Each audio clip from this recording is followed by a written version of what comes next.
네, 이번 코너는 취재 파일입니다. 관심사가 큰 경제 이슈를 하나 골라 심층적으로 파헤쳐 봅니다.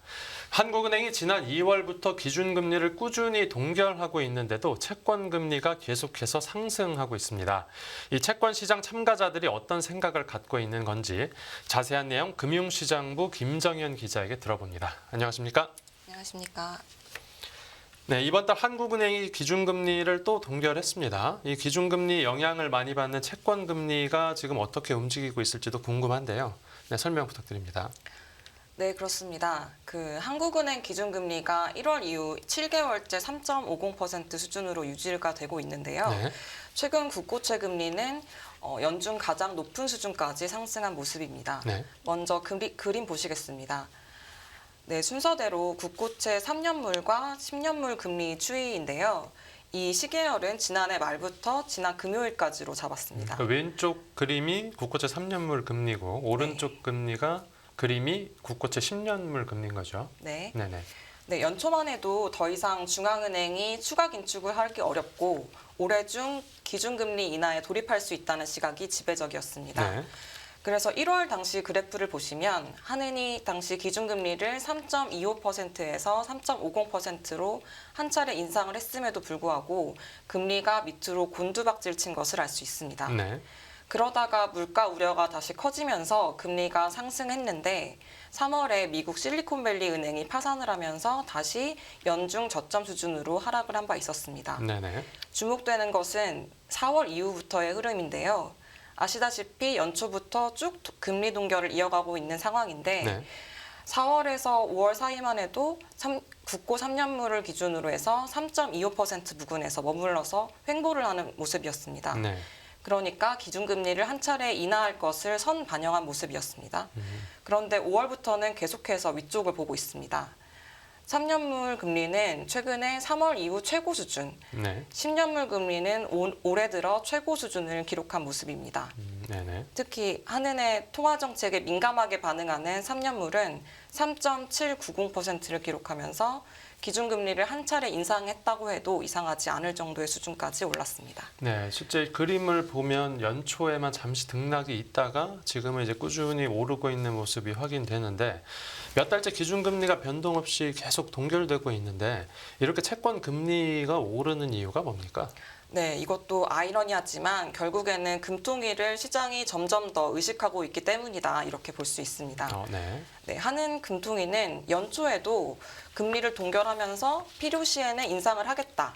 아직 인상 사이클이 끝난 것이 아니다라고 경고를 지속해 왔습니다. 네.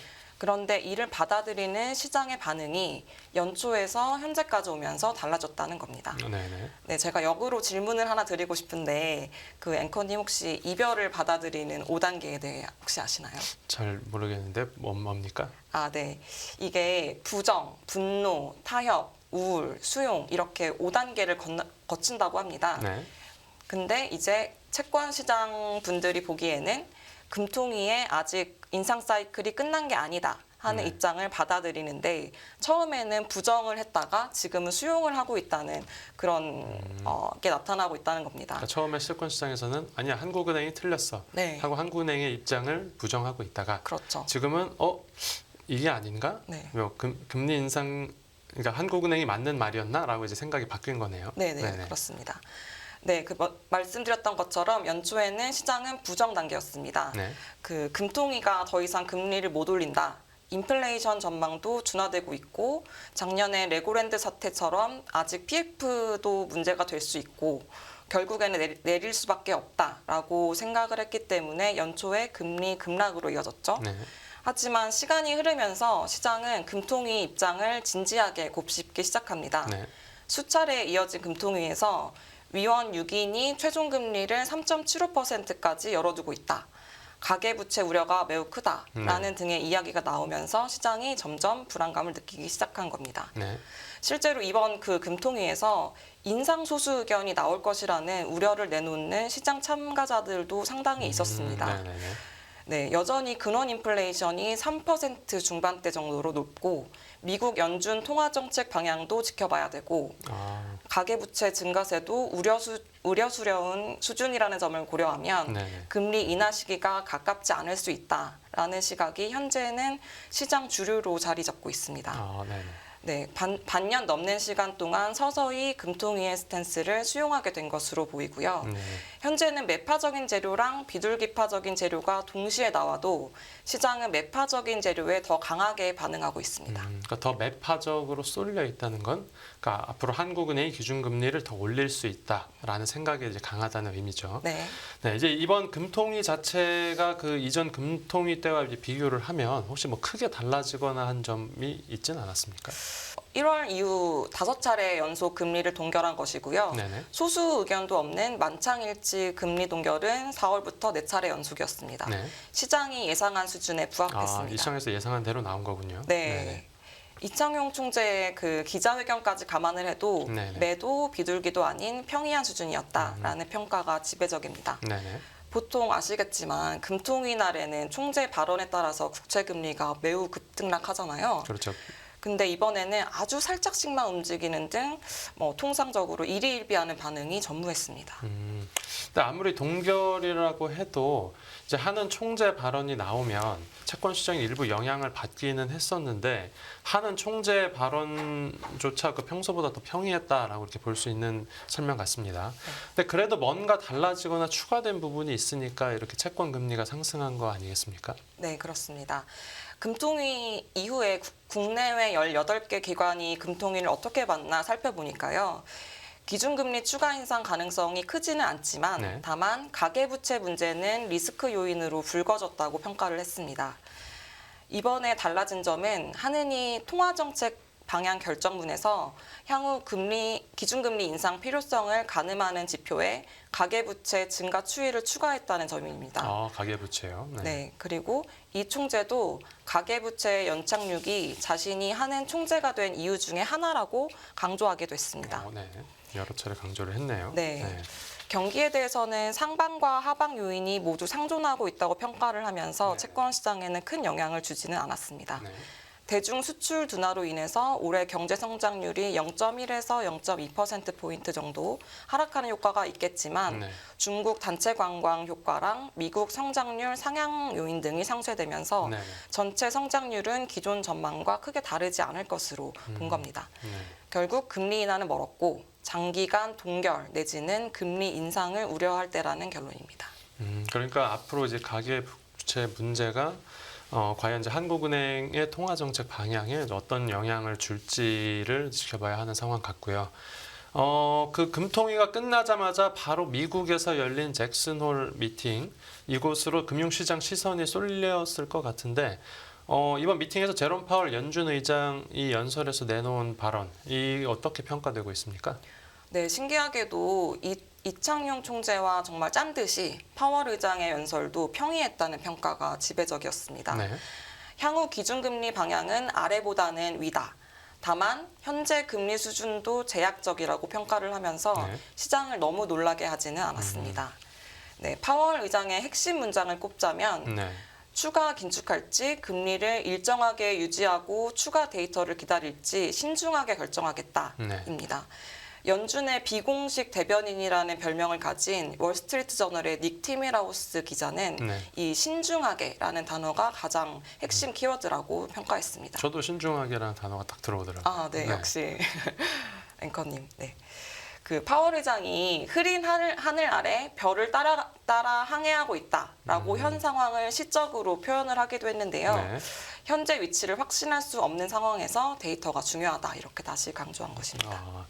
그러니까 금리를 올릴 수도 있고 아니면 금리를 올리지 않고 지켜볼 수도 있다라는 이 상충되는 의견이 둘 다 들어가 있었다. 네. 네, 그런 의미죠. 네. 네. 네, 그렇습니다. 먼저 매파 발언부터 보면요. 네. 파월 의장이 맨 마지막 그 문장에 We will keep at it. 네. 우리는 과업이 완수될 때까지 지속하겠다라고 강조를 또 했습니다. 네. 파월 의장의 롤 모델로 알려진 폴 볼커 전 연준 의장의 저서가 Keeping at It인데요. 네. 이거를 재차 인용을 하면서 인플레 파이터로서 긴축 정책을 이어가겠다라고 의지를 밝힌 것입니다. 네. 또 적절하다면 금리를 더 인상할 준비가 되어 있다라는 멘트도 매파적으로 해석이 됩니다. 그렇겠네요. 네. 네, 미국 경제를 생각하면 그게 더 그렇습니다. 네. 미국 2분기 GDP가 2.4% 연율로 2.4%로 서프라이즈를 나타냈습니다. 네. 근데 3분기는 더 합니다. 애틀랜타 연은이 추정한 바로는 3분기 GDP가 연율로 5.9%에 달할 것으로. 네. 추정치지만 5.9%는 네, 엄청 높네요. 엄청나죠. 네. 네. 이처럼 경기가 굉장히 강한 상황에서 인플레이션이 쉽게 둔화하기 어렵다고 본다면 네. 통화 정책에서 인플레이션에 더 집중해야 한다라는 논거가 됩니다. 그렇죠. 인플레이션을 잡으려고 해도 경기가 좋아야 잡을 수 있는 건데 그렇죠. 마침 경기가 따라주면 네. 충분히 금리를 올릴 수 있는 그 여건이 네. 된다는 거니까요. 그렇죠. 네. 네, 그러면서 파월 의장은 그 두 가지 그래프를 또 제시를 하면서 설명을 했습니다. 네. 네, 하락하는 PC 물가, 헤드라인 물가는 하락하고 있지만 네. 그 근원 물가 그래프는 횡보하고 있는 거를 제시를 하면서 네네. 근원 물가에 초점을 더 맞추겠다라고 이야기를 했습니다. 지금 미국 중립금리 이야기도 좀 들어보고 싶은데요. 네, 이번에 중립금리가 올랐을 수 있고 그러면 물가 상승률 목표치도 한 2%가 아닌 3% 정도로 올려야 된다는 주장이 나올 수 있다라고 시장이 우려를 했었는데요. 네. 거기에 대한 파월 의장의 대답은 아니오였습니다. 음, 이것도 매파적으로 해석될 수 있겠죠. 네네. 파월 의장은 2%는 우리의 인플레이션 목표이고 앞으로도 그럴 것이라면서 그런 기대를 일축을 했습니다.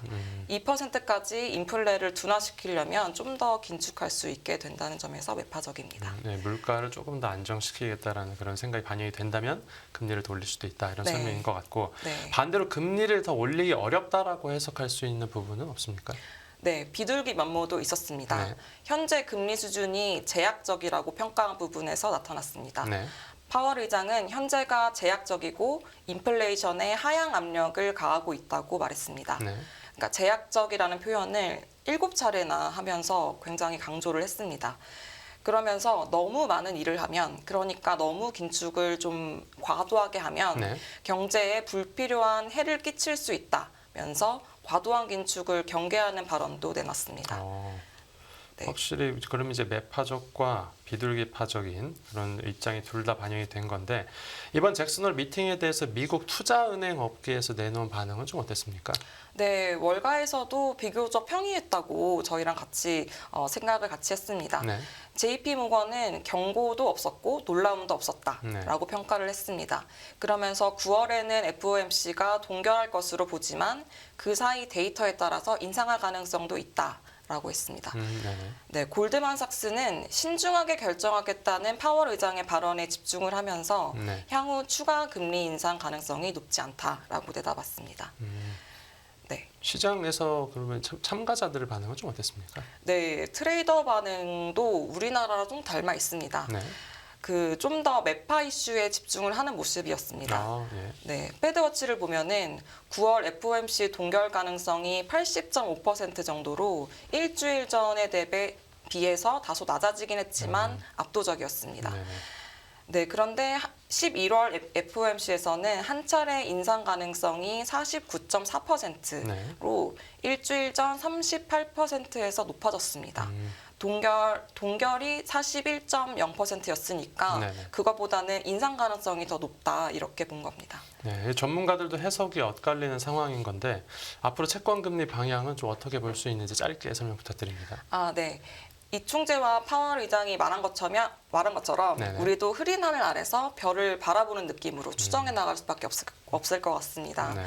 향후 나오는 물가랑 고용 데이터를 좀 주목을 하면서 지켜봐야 한다는 원론적인 답변을 드릴 수밖에 없을 것 같습니다. 네, 앞으로 거시경제 상황과 또 채권 시장 상황에 유의미한 변화가 있으면 또 이제 자리에 나와 주셔서 자세한 분석 부탁드립니다. 네, 오늘 취재 파일은 여기서 마무리하겠습니다. 잘 들었습니다.